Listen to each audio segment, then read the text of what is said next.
Good morning. Yeah, still good morning, and thanks for the invite. I would like to take you on a little journey, a journey to Microsoft's vision of the future, a future where AI and quantum computing together push the boundaries and obviously also help us to achieve things that we maybe at the moment can't really imagine as achievable. We think of AI and quantum computing, and we've heard that already a little bit in the previous talk, as two fields of innovation, both revolutionary in itself, that together, amplifying each other, really drive synergies beyond the ordinary. Let's maybe start by looking at AI. I mean, we all know the capabilities of AI really, really well. We can interpret languages, we can look at images and analyze them, we can also make sense of super big and complex sets of data. We all are quite familiar with these AI capabilities already. That's on the one hand. On the other hand, we have quantum computing, obviously leveraging the great possibilities of quantum physics, and also doing something that AI will ask for more and more and more. As we see AI capabilities increasing and scaling, we see also its demands on computation being challenged. And this is where quantum computing comes in. So in a way, quantum computing makes AI better. But I'm going to make that argument in today's talk that AI also makes quantum computing better, more reliable, more scalable, and more meaningful in the end. In order to get to a future where quantum computing and AI together push each other to the maximum, we obviously need to come to a next generation of applications for quantum computing. We need to, as I would like to call it, push the quantum state of art. And in our Microsoft view, this is happening basically in, let's say, 3 phases or in 3 levels. Let me maybe start with level 1. This is where I would argue most of the industry is at the moment. We have quantum machines running on noisy physical qubits, which is great for experimentation. It's obviously also the ramp on for something bigger, but also brings all the challenges that we know.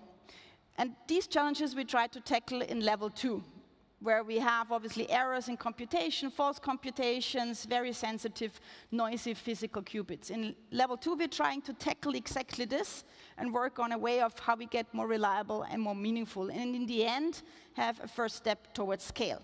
How do we do this? We combine hundreds of thousands of physical, noisy physical qubits into logical or virtual qubits and try to work on redundancy. This is level 2, I would argue, where Microsoft, with our cloud and AI platform and our hardware partners, is at yet. But it is not scale yet. That's what comes with level 3. Really taking this sense of a reliable, less prone to error, more meaningful quantum computing state to something that we really can use also for scalable applications. So how do we do that? For us, a way to do this is going a totally different and new path. We have introduced a couple of months ago what we call the world's first topoconductor. TSC, or topological superconductor, is what we argue a new class of material. And one, again, our view, that actually pushes the acceleration to meaningful and, again, scalable quantum computing to a point where we think it's years and not anymore decades away. So what are TSCs? And what is Majorana 1, which is basically a QPU, a chip. It actually fits in the palm of your hand with the ability to scale to millions of qubits.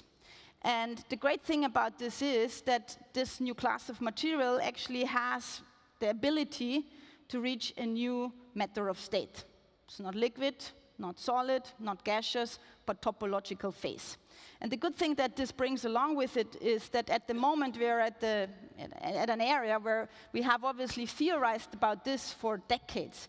We have known that this could be a potential path for a long time, but it has always kind of eluded us. It's never become a reality.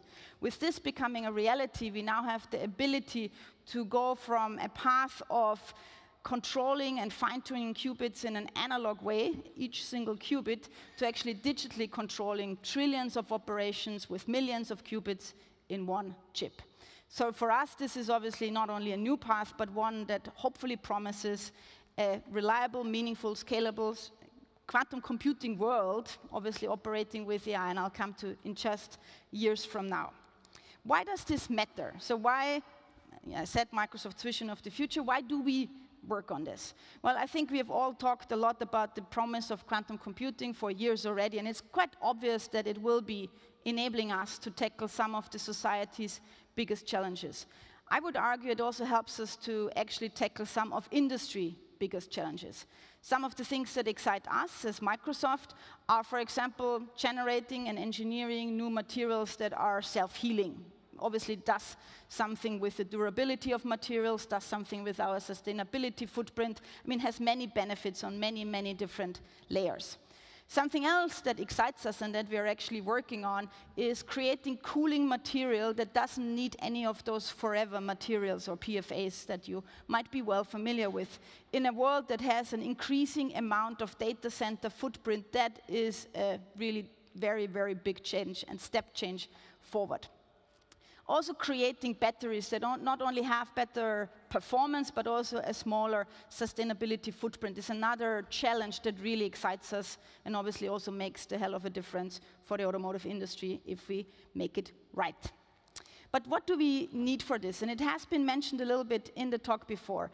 We believe in a purpose-built, and that's important, purpose-built hybrid type of platform, where technologies not only coexist, but also amplify each other, where we have AI capabilities, working with high-performance computing capabilities, and quantum computing coming in here as well.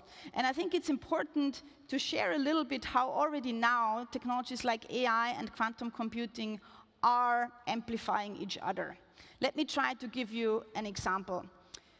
Quantum computing hardware. I mean, to control it, to engineer it, it's an incredibly complex and difficult task. We have qubits that, just with a slight disruption, actually create errors. We have a really very, very demanding environment to tackle. Already now, AI and machine learning are being used to tune quantum devices, and also, by the way, are already used to correct errors in real time, already happening now. In our own Microsoft AI labs, we also use AI and machine learning capabilities to analyze different quantum qubit configurations, to tune qubits as well, and then to basically say, oh, we want to automatically understand and detect optimal configuration, something that already happens now. So I would say that AI, to some extent, at the moment already, is a bit the unsung hero behind quantum hardware development. And I think we should talk about this interference a lot more. But that's not going to be it. There's more to come. And what excites me is not just the technology, but also how we take this technology and transform it into what I would call functional business platforms. And maybe the word business is stretching it a little bit, but I would still use that terminology. We have announced in June, so that's 3 months ago, something that we call Microsoft Discovery. And that's the attempt to bring AI with high-performance computing and eventually quantum computing to researchers, to scientists, to engineers around the world, and really help accelerate and hopefully also improve the discovery process. So the discovery process, what is it? Advanced knowledge reasoning, that would be one phase. Then you have hypothesis formulation, another phase. Then you have experiential simulation, another phase. And at the end, what you want is iterative learning. In all those phases of the discovery process, AI, together with high-performance computing, together with quantum computing, can already make a difference now. But this is not just a theoretical concept that we're trying to bring in the world or a product that we're trying to bring in the world. It's an approach that we are already testing in very real scenarios. I'll try to give you a couple of examples. One would be with the Pacific Northwest National Library in the US, PNNL. We have brought together expertise from the PNNL and our quantum stack. And what we tried to do is to find a new material that would actually either help a type of energy storing solution, so battery performance, or have a better sustainability impact, or less sustainability impact. And we started out with 32.6 million of different candidates of this material. So we were trying to look for something that nobody has known so far, doesn't exist in nature, and delivers on this outcome, sustainability, performance. And we have narrowed it down through AI, HPC, quantum computing, and within hours we have kind of netted it down to 18 candidate materials. And PNNL has done quite a bit of effort then to narrow the 18 down to the most promising candidate. They have synthesized it, they have evaluated it, and they have then basically out of raw material built the prototype. And yes, the material that came out at the end was something that has not been known before, something that doesn't exist in nature, obviously, and a material that actually needs 70% less lithium than the lithium-ion electrolytes that we know at the moment. So also actually fulfills our requirement to be a more sustainable material. I think that's pretty exciting. What's maybe even more exciting is what the alternative would have been. I mean, if you talk to the scientists of PNNL, they make it very clear to find this material in 32.6 million of candidates, it's like looking for the needle in the haystack. It would use a lot of laboratory expenses, and it would probably use lifetimes of scientific lives to actually find it usually. So this is quite groundbreaking. The great thing is that these type of things are not only happening in the US. If I look at some of the companies, the organizations that we work with, like BASF, they already use this approach for chemical innovation themselves. So this is something that isn't kind of available or done by the elusive few. I would like to use another example from Europe, where I think we see both, one, what's already happening now, but also a bit of a glimpse of the future. And it's our cooperation between Microsoft, obviously, and Novo Nordisk. Novo Nordisk, many of you probably know it, it's a Danish healthcare provider. They have agreed together with the Danish government, so Novo Nordisk Foundation, with the Danish government, that they would put 80 million of investment into the creation of a commercial quantum computer called Magna. And we are partner and we are collaborator in this space here together with a hardware partner, Atom Computing. We bring our stack, they bring their hardware, we have other hardware partners in this as well. And obviously, it's a great example of how you can build something that is inspired by the vision to accelerate drug discovery. But what I find even more interesting is, I think it's a great model of collaboration and cooperation. In today's world, I think we need more models like this, where, yeah, you know, Microsoft does bring expertise in a stack, but in the end, it is the research capability, it's the investment capability, it's the ambition of a very European company. And we bring 350 researchers, scientists that sit somewhere outside of Copenhagen in our biggest Microsoft Quantum Research Lab in Europe. They have 50 nationalities, and they show collaboration and cooperation is what actually drives speed and acceleration in this field.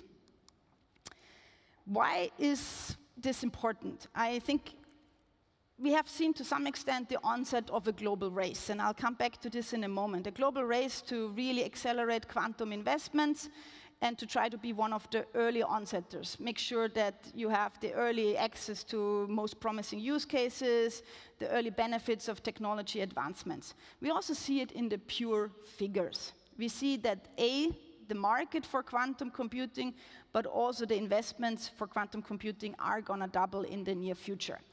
And whenever I talk about the global race, as the leader of Microsoft Germany, I get the question or the comment or the remark, so where is Germany in all of that?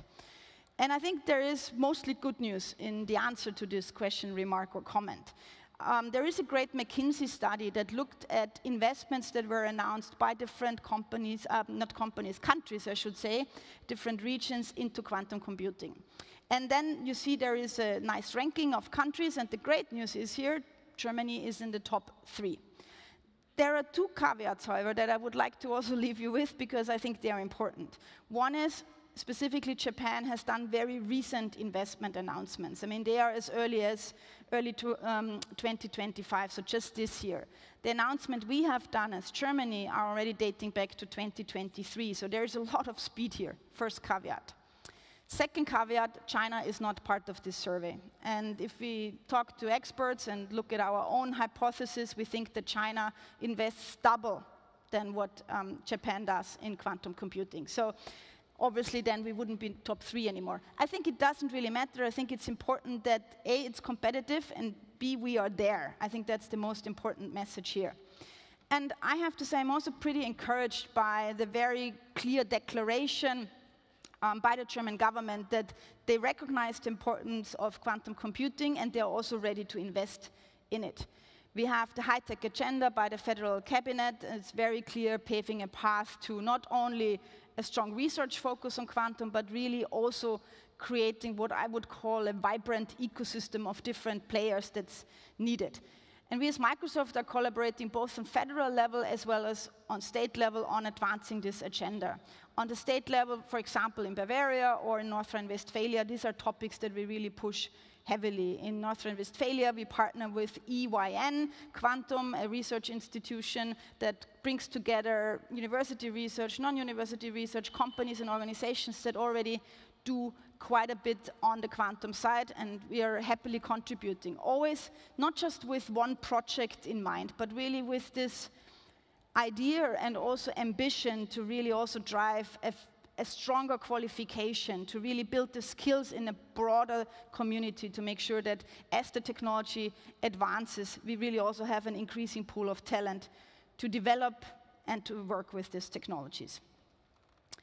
So maybe let me close by, again, why does it matter and why does this drive us and why does this excite me? If we go back in history, think about the Iron Age, for example. The Iron Age basically brought tools that changed the way we do agriculture as human beings. It was materials that actually brought a change. If you look at the Silicon Age, in the end, it was again materials that kind of were an inflection point for change and for a revolution.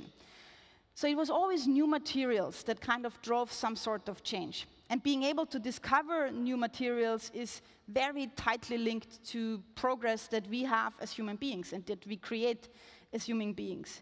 If you look at the manufactured goods that we have in the world, 96% depend on material science and chemistry.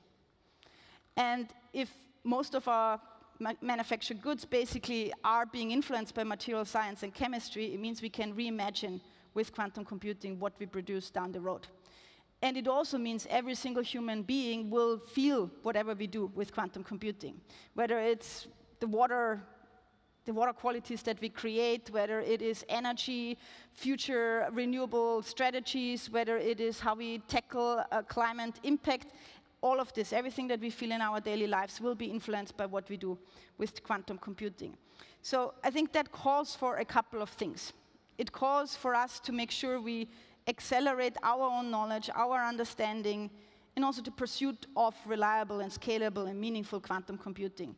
It means that no matter if you're a CEO, if you're a developer, if you're a scientist, if you're a student, or if you're raising the students of the future, you kind of need to deal with this topic, and you need to make sure that you are staying on top of the developments.